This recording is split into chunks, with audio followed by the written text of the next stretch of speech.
Welcome, everybody. Welcome to Focus on Facebook with Coach MJ. And this is our weekly reading of The Residual Life with Michelle Schaffer. And I've been doing this now for several weeks. We're moving right along.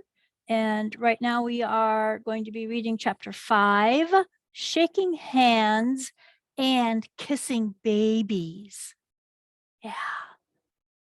Sounds like we're running for governor or president or something, right? Shaking hands and kissing babies.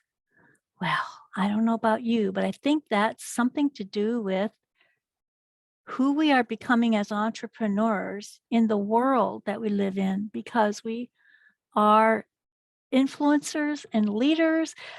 People start looking at us for answers in life, in business. Therefore, we have a lot of responsibility. And this is what we're learning in this reading that we've been doing. And I hope that you are getting some clarity on who you are, who you want to become in this world that you're living in, especially in your business. Because as an entrepreneur, life is life, business is business. But when you're a solopreneur, life is business, business is business. It all comes together. And we want to be who we are on screen as well as who we are off screen. We don't want to be somebody else when we're working our business than someone else living in our neighborhood or going to our church or in our community. We should be the same person, no matter where we're at, no matter what we're doing. It's kind of like actors. Actors always say, well, I have to get in the part. So as an entrepreneur, as a soulpreneur, I got to get into that part. I got to get into that mindset of who I am. But my goal is for my mindset to be who I am. So that when you look at me, I'm a mother, I have children, I have grandchildren, I have great-grandchildren, I have a dog, I have a cat. I love to go fishing. I don't get to do it very often. I like to paint. All these things about me, you will learn who I am. But if you don't know who I am as a person, why would you want to connect with me as an entrepreneur? So let's see what she's got to say about this subject of shaking hands and kissing babies. And I'm just going to quickly go over to I do have my Facebook open behind me here.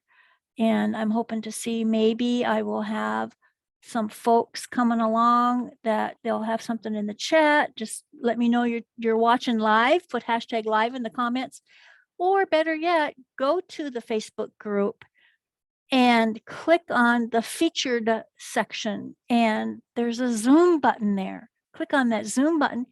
Come on over and join me on this reading, where we can get your opinion of what you're hearing, ask questions of what you're hearing, get clarity on what you're hearing, because this is for you. This is not for me. This is for you. Yes, I am getting something from it, something of great value, but I'm doing this for you as members of my Focus on Facebook group. So I'm just going to go over here and see if there's anybody. Right now, I don't see any comments or anything. So let's get started. Okay, guys. If you want to gather honey, don't kick over the beehive. Dale Carnegie. Yeah. How are you going to gather honey if you kick over the beehive? All you're going to do is make the residents angry, and they're going to get you. It's not a happy way to live, right? The power of network marketing is in the power of your network and your ability to network with others.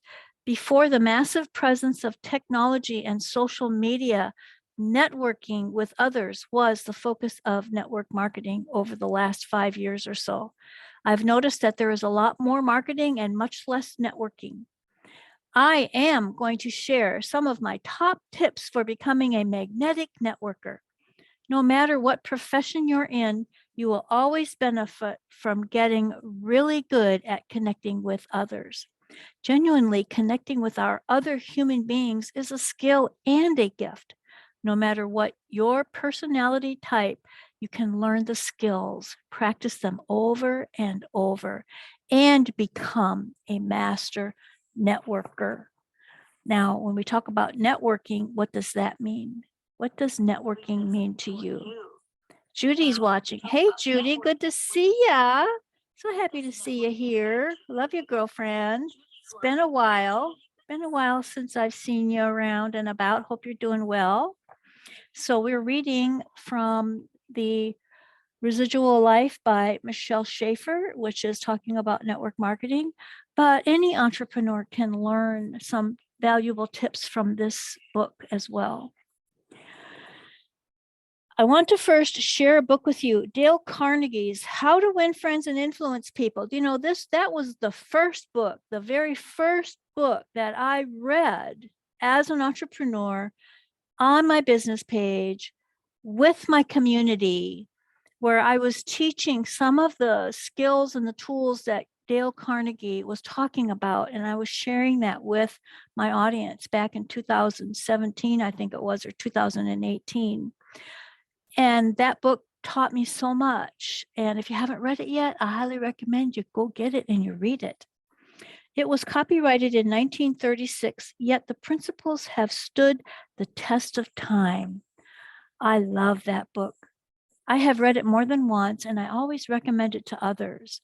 That book will help you to develop some highly effective people skills. Some people are just born with them.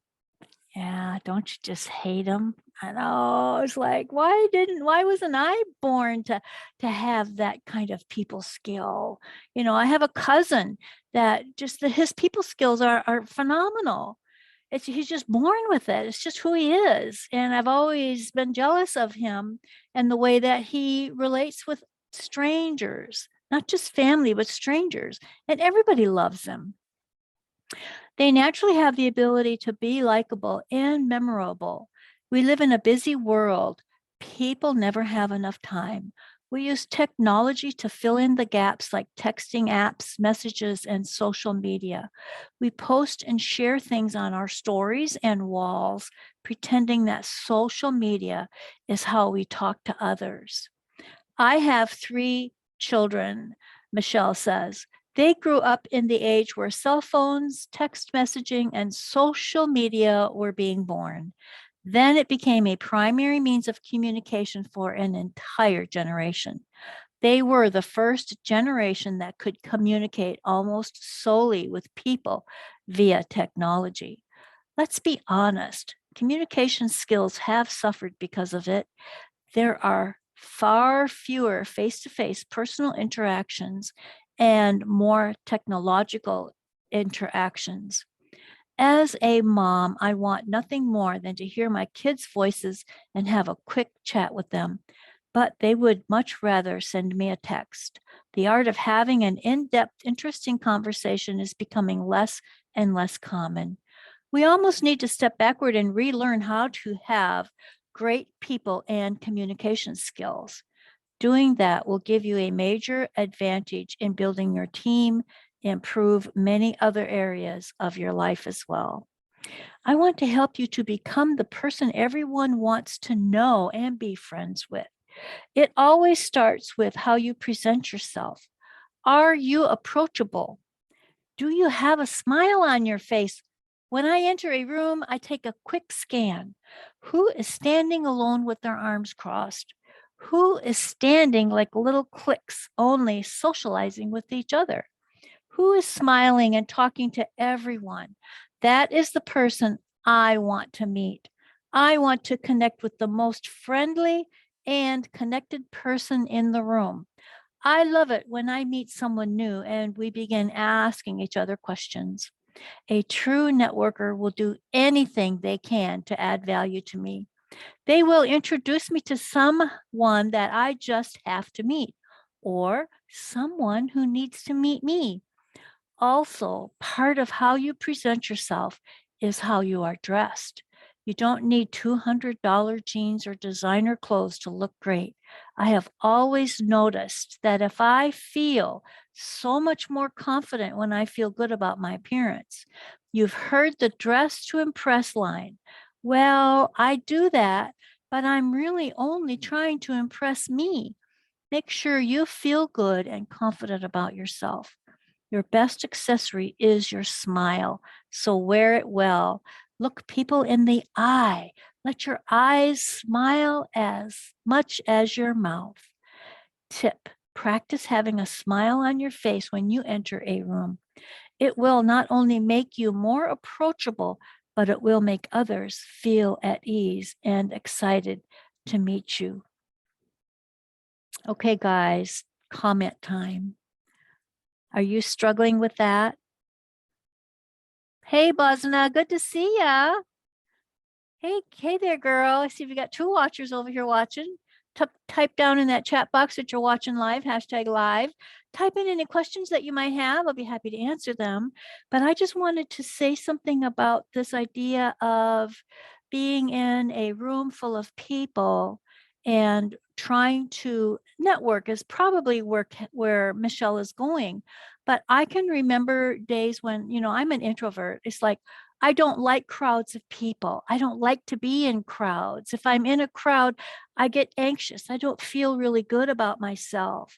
But over the past, I would say 15, 20 years, I have learned that if I just put my face on, just be me and just go out and go to that person and greet them and introduce myself to them, I've never had a bad experience. It's always been a warm and loving experience for me. And I had to do this with the company that I retired from in 2020 that I had worked for 12 years, because every year they had an annual Christmas party. And the owner of the company came to me the first year that I worked there after the Christmas party. And he told me, he said, he wanted to have a Christmas gift for all the children that attended the Christmas party. As adults, we would play the bingo game where everybody brought a gift, and then they would play that bingo game, and people would be stealing gifts from each other. And there were children there because it was a family event. The employees were asked to bring their spouses and their children. It wasn't just an employee event because it was a family-owned company. And I think he saw something was missing because the children were there, and maybe there was comments said about, why can't I have a present? Why can't I have a gift? And he asked me if I could make that happen. And I said, I'd be happy to. So for 10 years of the 12, because the last year I was there, we didn't have a Christmas party because of COVID. And so the year before that, or it was a couple years before that, they had it in a place where it was very difficult to get to, and I did not attend, but I purchased the gifts, wrapped them, marked them for each child, and sent them so the children would have a gift. And I did that every year. So I would attend the Christmas parties, and I would go. And of course, I always have, you have those special employees that you always hang out with. They're your friends and you feel comfortable around them. And because you don't get to spend a lot of time with every employee all the time, you don't get to really know them. They don't get to know you, but you're aware of who they are.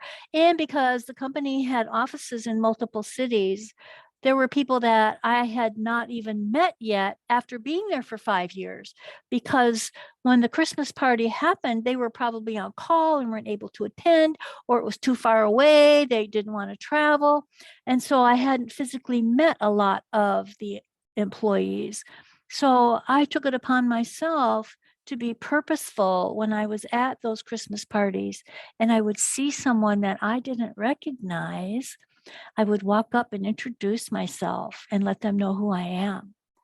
They would know immediately when I said my name who I was, because I worked with them. They just never personally met me. And it made me feel like I was special, because I was being intentional on reaching out to people and letting them know that I cared about who they were. So if you have an issue like that about being bashful and shy and introverted, All I can say is, as a network marketer, as an online entrepreneur, and you need to be networking, you need to be finding people to talk to so you can sell your products. You just have to get over it, and you just have to make that choice to get out of your comfort zone and into that new space and create the process that feels good for you so that you can build your business. Are you interesting or are you interested? Nothing makes people feel more valued or important than talking about themselves to someone else who is genuinely interested in them. Nothing will kill a conversation or a new friendship faster than dominating conversations by talking about yourself too much. I love to ask people questions and find out who they really are. This was a skill I brought with me into my network marketing career. As a stylist, I got great at asking questions to my customers all day long. I had their undivided attention for at least 2 hours at a time. Part of developing a relationship with them was really getting to know them and not just doing an excellent job on their hair. People love to talk about themselves by sharing their knowledge or feeling like others are interested in what they are saying. Phase one of learning to be a great networker is getting great at asking questions and listening to responses. I'm taking mental notes while someone is talking so I can be sure to remember key details about them and how I can add value to their lives. Here are a few things you can ask when getting to know someone new. Have you got your notebook of the tips and the tricks that we're learning in this book? I sure hope so, because you want to capture this one, especially when you're thinking, I really hate prospecting because I never know what to say.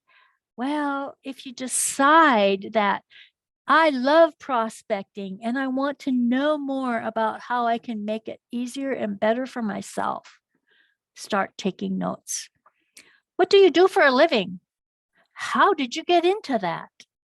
You must love it, right? Are you married? Do you have children? What do you do for fun? What are you the most passionate about? Have you ever asked prospect questions like that? Maybe not, because you're too busy trying to sell your product. So we might need to be rethinking the way that we prospect.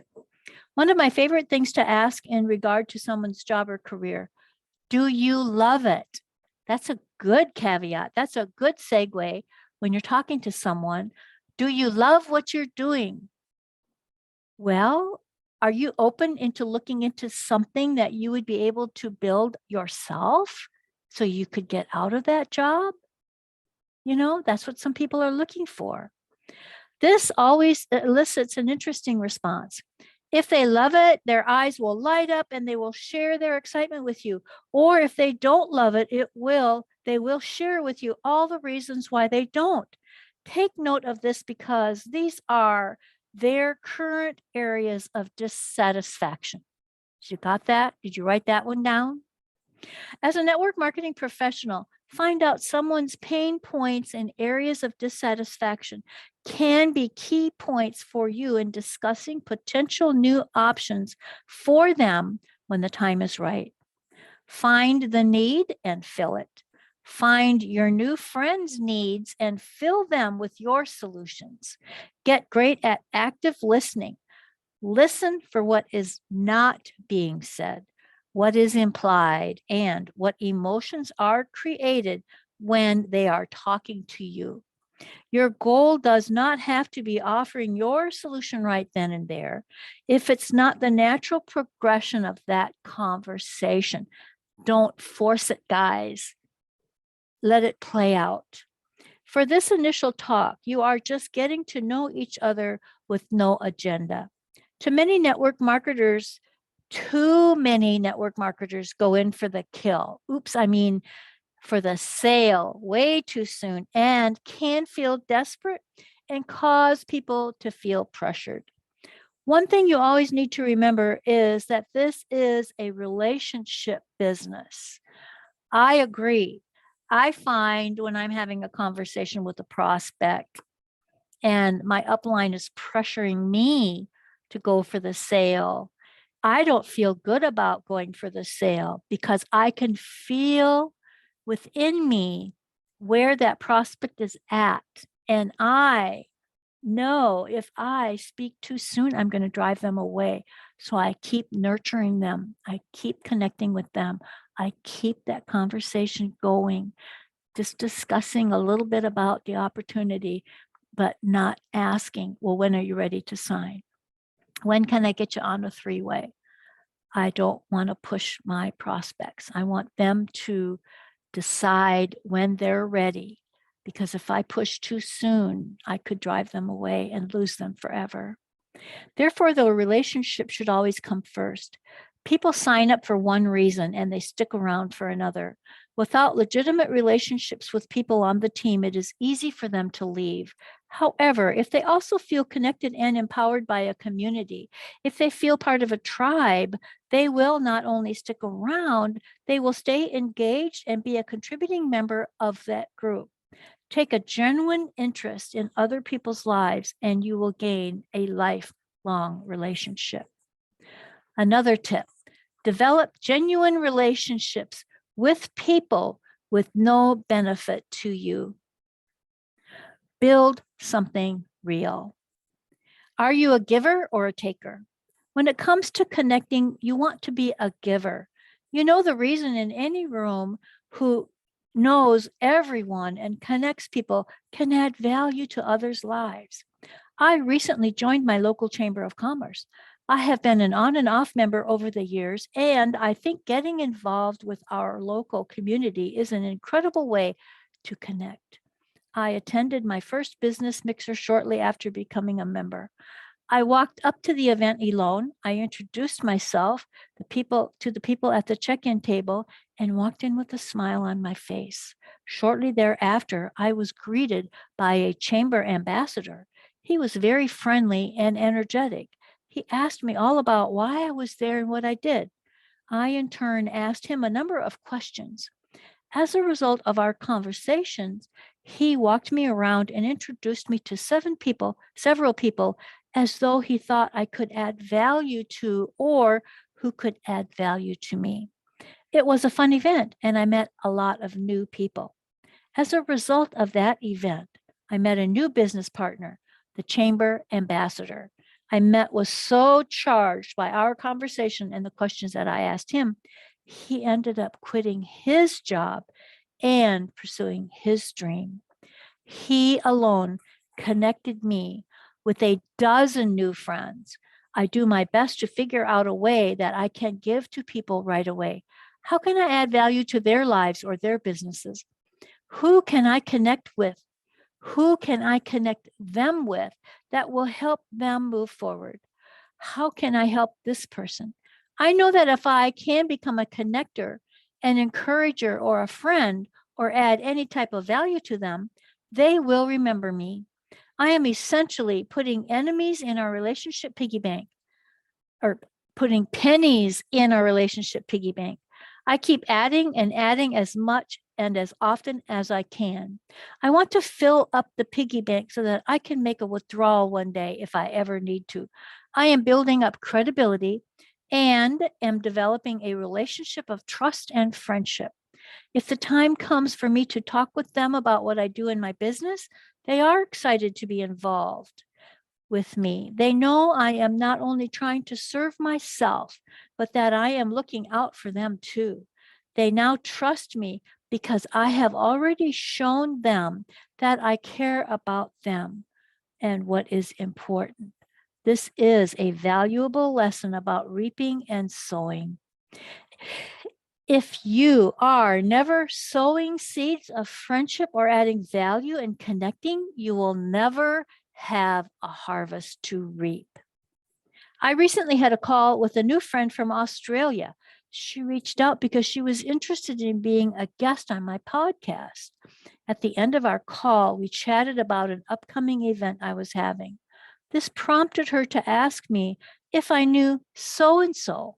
Since I didn't know her, I found her on Facebook and sent her a friend request. She responded within an hour, and in about 15 minutes, we were already chatting on the phone. After a beautiful conversation that was clearly a divine appointment, I asked her how I could support her. She proceeded to tell me how she needed more short stories from Christian women who have overcome adversities to add to her book. I was so happy to hear this because I had access to many women who had been guests on my podcasts, and all of them had amazing stories. I asked her how many she needed. She said 5 or 6 more. I laughed and I told her I could get her 100. By the next morning, she already had 9 amazing stories in her inbox. I am obsessed with sewing into other people's lives. I know that God made me for that, and it fills my heart to help others. I do this with zero expectation of anything in return. I trust that God sees and knows that my harvest grows larger every time I plant seeds in someone else's life. Getting involved. I am the first to admit that easy is uninvolved, especially after we're all locked down and away from each other in 2020. I have 2 adult kids who are grown and living independently, and my last child recently left home to live on her own. The days of being super busy with kids, activities, and events are over for me now. I work at home. Technology has made it easy to get things done from my cell phone or my laptop. I can buy groceries from home, shop for just about anything from my phone. And many of my errands we used to have to drive around to complete can be done via Wi Fi and a smart device. It is so easy to be uninvolved, but you need to leave your house if pursuing a residual life is your goal. Get out and join a new gym or a church group. Volunteer somewhere. Take a class or join your local chamber. You need to get out and get active. Have fun with friends, do play dates, lunch dates, and anything you can to get out and around other people. Host fun events at your house. Say yes more when you get invited to events or gatherings. I know some people who have packed social schedules, and guess what? They do great in network marketing. This can be something really fun. When people ask me what they should do to meet new people, I ask them what they like to do. Maybe you have always wanted to take a cooking class. Well, do that. Perhaps you want to learn to dance. Then do that. It doesn't matter what it is, just go and do it. Remember, if you feel your network is weak, you need to go and build a new one. Trust me, people will not be knocking down your door to join your business. There are so many people who need what you have, and your job is to find them. I will devote an entire chapter to social media later in the book, but if you meet people through social media, the goal is as quickly as possible. Take it offline and develop that relationship. These skills are very important. Use your little adventures as a training ground for talking to people, asking questions, adding value. Don't go in with the intention of getting people signed up. Have the intention of making some great connections. Connections become friends. Friends can become business partners. Following up. When I meet new people, I do my best to follow up with them in 24 hours. I want them to add me to their contacts and remember me. You can use some very cool apps as virtual business cards or devices to give people your contact information instantly from device to device. I recommend getting one and using it. I send or text or email right away and just say thank you for the conversation and the connection. I can say that I am always so impressed and grateful to receive a follow-up note or a message when I meet someone. It feels like they went that extra mile, and that makes me feel important. Our goal should always be to make people feel important. The sad fact is that most people never follow up. Did you hear that, network marketers? Are you doing the follow up? Because you know the money is in the follow up, right? In network marketing, follow up is a secret weapon. Think of it like this. Maybe your friend has already heard about your product or your company. Maybe they even know someone who is already using or selling it, but that person never followed up. When you walk into the picture, you are excited and you are adding value to their lives. You make them feel important and you actually follow up. That other person literally laid the groundwork, but you will reap the rewards because you took the time to follow up. Always remember, this can also work the other way too. If you fail to follow up, you will just be paving the way for someone else to earn the reward of your hard work. Don't make it that easy for people. Follow up, and then follow up again. Our current enroller followed up with Bobby for 6 years. Yes, 6 years. Was it worth the 6 years waiting for him? Yes, of course it was. We doubled his income in less than 2 years. If you don't follow up, you are leaving money on the table. Jim Rohn said, the fortune is in the follow up. He was right. It is a key skill to becoming a great networker and building a massive team. Another tip, follow up is a secret weapon. Low tech, high touch, and high tech, high touch make people feel valued by following up, and keep doing it until the timing is right for them, whether it's 6 weeks or 6 years. Finally, I want you to paint a picture of the perfect networking relationship. When you can create a win-win partnership, this is the sweet spot. This is when both you and the other person are gaining something from the meetup or new friendship. If it is a one-sided relationship over time, it will fade away. I have done business with many different people over the years. I am a loyal client and always do my best to help them build their brand or business through referrals or recommendations to others. I have a friend in the health and wellness world whom I had referred dozens and dozens of people. I had faithfully referred new people who became long-term clients year after year. For her, a couple of times over the years, I invited her to partner with me to refer clients to me. I proved many times through the years that I was interested in helping her just for the sake of helping her, with nothing at all in it for me. I love to help other people who have a skill, product, or a service. After a few unsuccessful attempts to partner with her, I was left feeling that our relationship was one-sided. She was only in the relationship for what I could give to her and had zero interest in reciprocating. I would much rather partner with someone who finds as much value in what I offer, so I do in what they offer. This is a win-win relationship. We both stand to feel valued and appreciated. This has been a hard lesson for me to learn over the years. I hope to pass it on to you. In order to create an incredible reputation as a great connector, you must continue to create relationships that are mutually beneficial for both of you. And she's closing this chapter with, in order to create an incredible reputation as a great connector, you must continue to create relationships that are mutually beneficial for both of you. So I hope you have found this chapter to be of great value. And next Sunday, we will be reading Bigger Belief, which will be chapter 6. And I hope that you are following through and going back and reading the chapters that you've missed. Take your notes, learning something.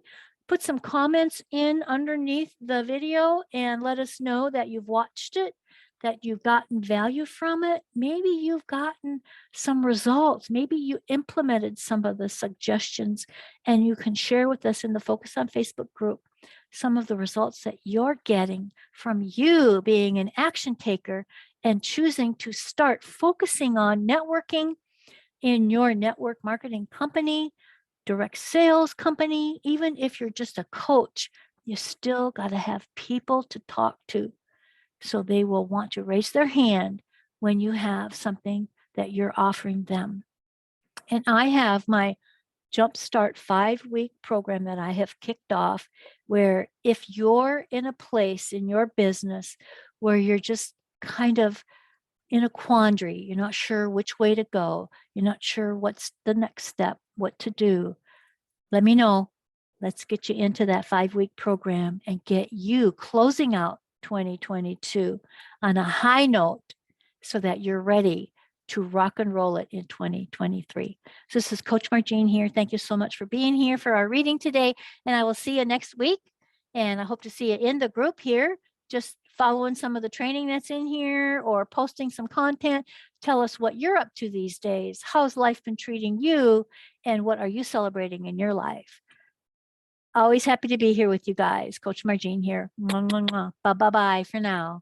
Have a blessed day and enjoy the rest of your evening and have an incredible week.